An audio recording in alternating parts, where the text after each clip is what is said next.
श्रीमद् भागवत गीता सार कथा। इस भागवत गीता सार कथा में सुख दुख का वर्णन किया गया है।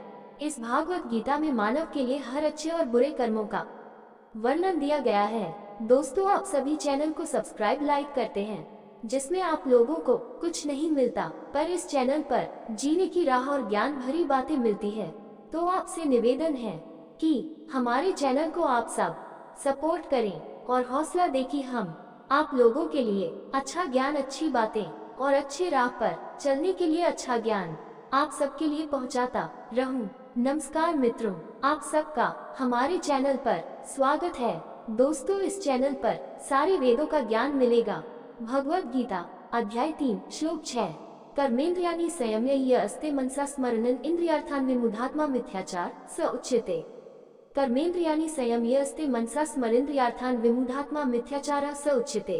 कर्म इंद्रियाणि कर्मेन्द्रिया संयम्य संयम यह कौन आस्ते रहो मनसा मन में स्मरण करना इंद्रिय अर्थान इंद्रिय विषय विमूढ़ात्मा भ्रमित मिथ्या आचारः पाखंडी सह वे उच्यते कहलाते हैं। कर्मेन्द्रियाणि संयम्य अस्ते मनसा स्मरणेन्द्रियर्थान् विमुक्तात्मा मिथ्याचारः स उच्यते। अनुवाद: जो लोग कर्म की बाहरी इंद्रियों को रोकते हैं जबकि मन में इंद्रिय विषयों पर ध्यान केंद्रित करते रहते हैं, वे निश्चित रूप से खुद को धोखा देते हैं और पाखंडी कहलाते हैं। तपस्वी जीवन के आकर्षण से आकर्षित होकर लोग अक्सर अपना काम त्याग देते हैं। बाद में पता चलता है कि उनके त्याग के साथ साथ कामुक क्षेत्रों से समान मात्रा में मानसिक और बौद्धिक वापसी नहीं होती है। यह पाखंड की स्थिति पैदा करता है जहां व्यक्ति धार्मिकता का बाहरी प्रदर्शन करता है जबकि आंतरिक रूप से अपमानजनक भावनाओं और आधार उद्देश्यों का जीवन जीता है। इसलिए एक झूठे तपस्वी का जीवन जीने की तुलना में एक कर्म योगी के रूप में दुनिया के संघर्षों का सामना करना बेहतर है। समय से पहले संन्यास लेकर जीवन की समस्याओं से भागना आत्मा की विकास यात्रा में आगे बढ़ने का रास्ता नहीं है।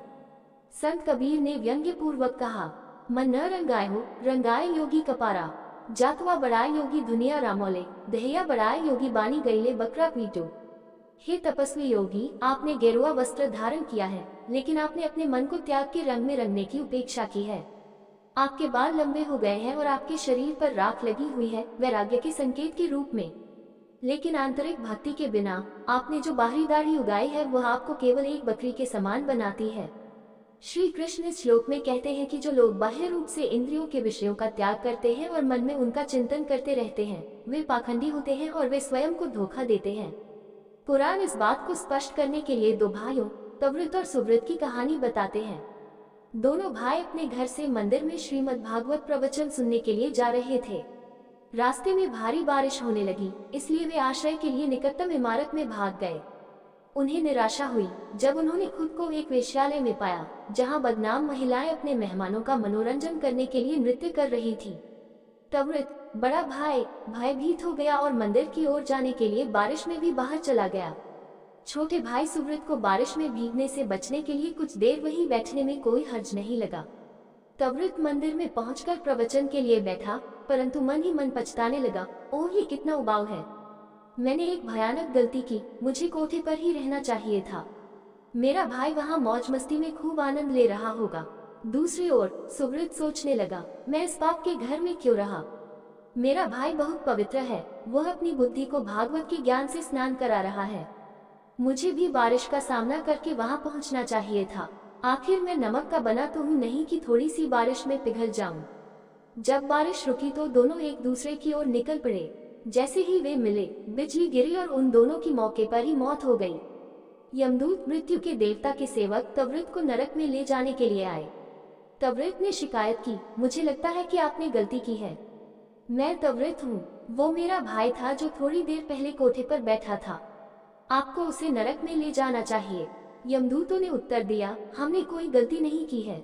वह बारिश से बचने के लिए वहां बैठा था, लेकिन उसके मन में भागवत प्रवचन में शामिल होने की लालसा थी। दूसरी ओर जब आप बैठकर प्रवचन सुन रहे थे तो आपका मन वेश्यालय में जाने के लिए उत्सुक था। तवृत बिल्कुल वही कर रहा था जो श्री कृष्ण ने इस श्लोक में घोषित किया है। उन्होंने बाह्य रूप से इंद्रियों के विषयों का त्याग कर दिया था, लेकिन मन में उनका ध्यान कर रहे थे। यह अनुचित प्रकार का त्याग था।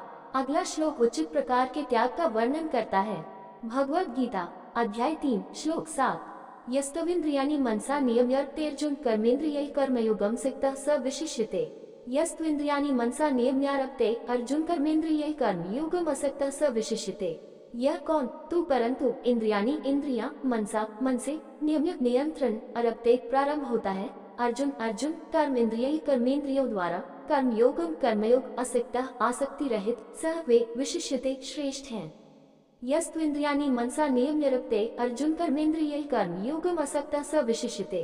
अनुवाद: लेकिन हे अर्जुन, जो कर्म योगी अपनी ज्ञान इंद्रियों को मन से नियंत्रित करते हैं और कर्म इंद्रियों को बिना आसक्ति के काम में लगाते हैं, वे निश्चित रूप से श्रेष्ठ हैं। इस श्लोक में कर्मयोग शब्द का प्रयोग किया गया है। इसमें दो मुख्य अवधारणाएं शामिल हैं, कर्म व्यावसायिक कर्तव्य और योग भगवान के साथ मिलन। इसलिए कर्म योगी वह है जो मन को ईश्वर से जोड़े रखते हुए सांसारिक कर्तव्यों का पालन करता है। ऐसा कर्म योगी सभी प्रकार के कर्म करते हुए भी कर्म से बंधा नहीं होता है। ऐसा इसलिए है क्योंकि जो चीज किसी को कर्म के नियम से बांधती है वह कर्म नहीं है, बल्कि उन कर्मों के फल के प्रति लगाव है, और कर्म योगी को कर्म के फल से कोई लगाव नहीं होता। दूसरी ओर एक झूठा त्यागी कर्म का त्याग करता है लेकिन आसक्ति का त्याग नहीं करता है और इस प्रकार कर्म के नियम में बंधा रहता है। श्री कृष्ण यहाँ कहते हैं कि गृहस्थ जीवन में कर्मयोग का अभ्यास करने वाला व्यक्ति उस झूठे त्यागी से श्रेष्ठ है जो मन में इंद्रियों के विषयों पर ध्यान केंद्रित करता रहता है। जगत गुरु श्री कृपालु जी महाराज इन दोनों स्थितियों की बहुत खूबसूरती से तुलना करते हैं। मनहरि में तन जगत में, कर्मयोग ते ही जनतन हरि में मन जगत में। यह महान अज्ञान भक्ति शतक श्लोक 84 जब कोई शरीर से संसार में काम करता है लेकिन मन को भगवान से जुड़ा रखता है तो इसे कर्म योग समझें। जब कोई शरीर से आध्यात्मिकता में संलग्न रहता है लेकिन मन को संसार से जोड़े रखता है तो इसे पाखंड समझो। दोस्तों, आपसे निवेदन है कि हमारे चैनल को आप लोग सपोर्ट करें। ये वीडियो अच्छा लगा हो तो लाइक शेयर सब्सक्राइब जरूर करें। धन्यवाद।